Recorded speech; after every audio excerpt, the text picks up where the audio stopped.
Vote no vote, ওখানে নাই সেখানে কোনো ভোট নাই।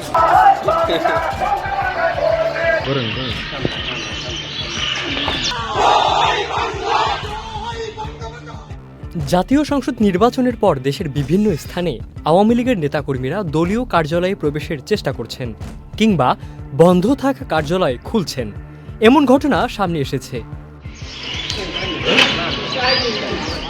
কোথাও তালা ভেঙে প্রবেশ, কোথাও আবার স্বাভাবিকভাবেই কার্যালয় খোলার চিত্র দেখা গেছে। বিষয়টি ঘিরে রাজনৈতিক অঙ্গনে আলোচনা শুরু হয়েছে। এ নিয়ে প্রশ্ন উঠেছে, এটি কি দলের কেন্দ্রীয় নির্দেশে হচ্ছে নাকি তৃণমূল পর্যায়ের ব্যক্তিগত উদ্যোগে? আবার কেউ কেউ বলছেন স্থানীয় পর্যায়ে অন্য রাজনৈতিক দলের নেতাদের সঙ্গে কোনো ধরনের সমঝোতা রয়েছে কিনা সেটিও খতিয়ে দেখা প্রয়োজন। দলটির নেতারা বলছেন দলীয় কার্যালয় নিষিদ্ধ বা বাজেয়াপ্ত করা হয়নি, তাই কর্মী সমর্থকদের সেখানে যাওয়া বা সাংগঠনিকভাবে সক্রিয় হওয়ার মধ্যে অস্বাভাবিক কিছু নেই। অন্তর্বর্তী সরকার 2025 সালের মে মাসে আওয়ামী লীগ ও এর অঙ্গ সহযোগী সংগঠনগুলোর কার্যক্রম নিষিদ্ধ ঘোষণা করে। এর আগে ছাত্র সংগঠনের কার্যক্রমও স্থগিত করা হয়। আন্তর্জাতিক অপরাধ ট্রাইব্যুনালে বিচার কার্য সম্পূর্ণ না হওয়া পর্যন্ত দলটির রাজনৈতিক কর্মকাণ্ড, সভা সমাবেশ, মিছিল, এমনকি অনলাইন ও সামাজিক যোগাযোগ মাধ্যমে প্রচারণাও নিষিদ্ধ করা হয়েছিল। তবে নিষেধাজ্ঞা চলাকালেও বিভিন্ন সময়ে রাজধানীসহ দেশের কয়েকটি স্থানে বিচ্ছিন্নভাবে ঝটিকা মিছিল ও অনলাইন প্রচারণার ঘটনা ঘটে।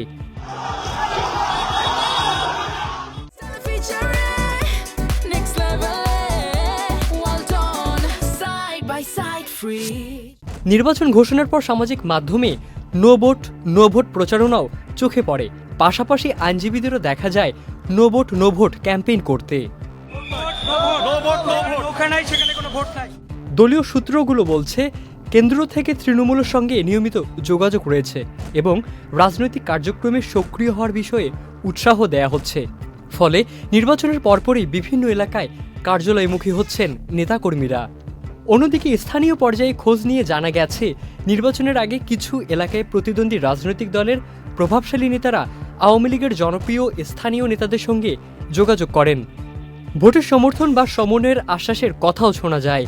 এমনকি কোথাও নির্বাচনের পর কার্যালয় খুললে বাধা দেওয়া হবে না, এমন বার্তাও পেয়েছেন নেতাকর্মীরা। যদিও কয়েকটি স্থানে কার্যালয় খোলার পর হামলা বা বাধার অভিযোগ উঠেছে। সাধারণ মানুষের মধ্যে এই বিষয়ে মিশ্র প্রতিক্রিয়া দেখা যাচ্ছে। কেউ মনে করছেন সব দলের জন্য স্বাভাবিক রাজনৈতিক কর্মকাণ্ডের সুযোগ থাকা উচিত।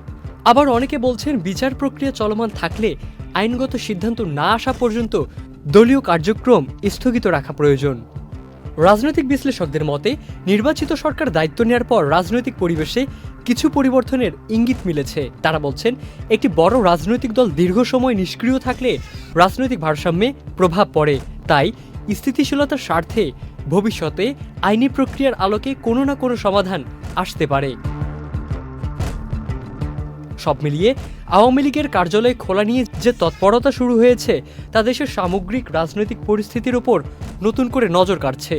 বিষয়টি শেষ পর্যন্ত কোন দিকে গড়ায় সেটি নির্ভর করবে সরকারি সিদ্ধান্ত, আইনি প্রক্রিয়া এবং রাজনৈতিক সমঝোতার ওপর। ইবনে সাইদ অঙ্কুর, চ্যানেল আই।